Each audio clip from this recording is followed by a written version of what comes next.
Our shout out tonight to the reporter at the Baltimore Sun who followed up on a Sunday afternoon phone call tip to break an explosive series on the city's mayor who resigned today just a few hours ago. The FBI searching the home and office of embattled Baltimore mayor. They came out of the house with boxes and boxes upon evidence.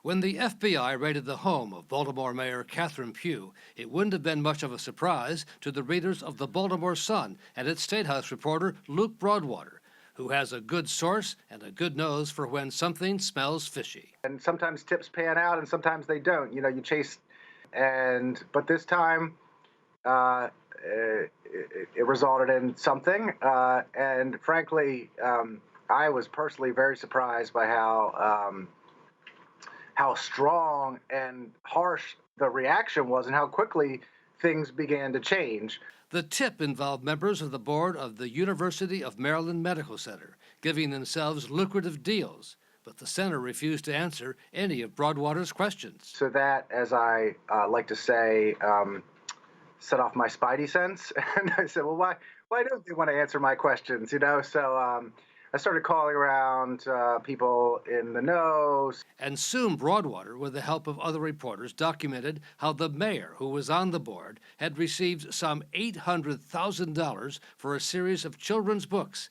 Healthy Holly, many of which were never distributed or even printed.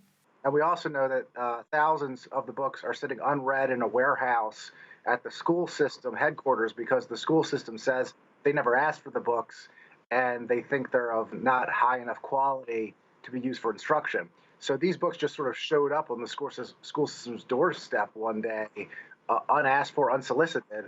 But the books are good for lots of laughs, it seems. It is hard to believe Pugh's books were bought purely on the base of literary merit. Reporters who've read them have pointed out that, for a start, she can't seem to settle on the correct spelling of the name for one of her main characters. Educational children's book about eating right, she spelled vegetable wrong.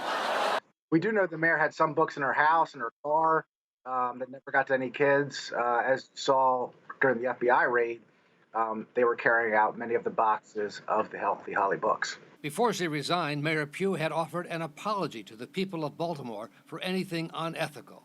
And I sincerely want to say that I apologize, that I've done something to upset the people of Baltimore that I love, care about, and work hard every day for. And then she launched into a bizarre 3-minute pitch for her new line of baby clothing. Swim, jump, play, walk, run, crawl.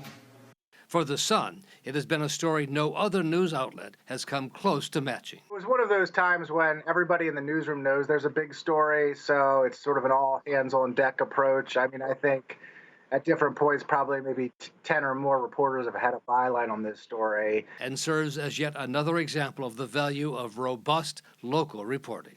I think this shows the Sun, what the Sun at its best and what the Sun can do. We have covered something that nobody knew was happening. We exposed it, and there's been swift change and ramifications that would never have happened if it were not for a strong local newspaper. So our shout out tonight to Luke Broadwater and his colleagues and editors at the Baltimore Sun, following up on that weekend tip, not refusing to let the story die.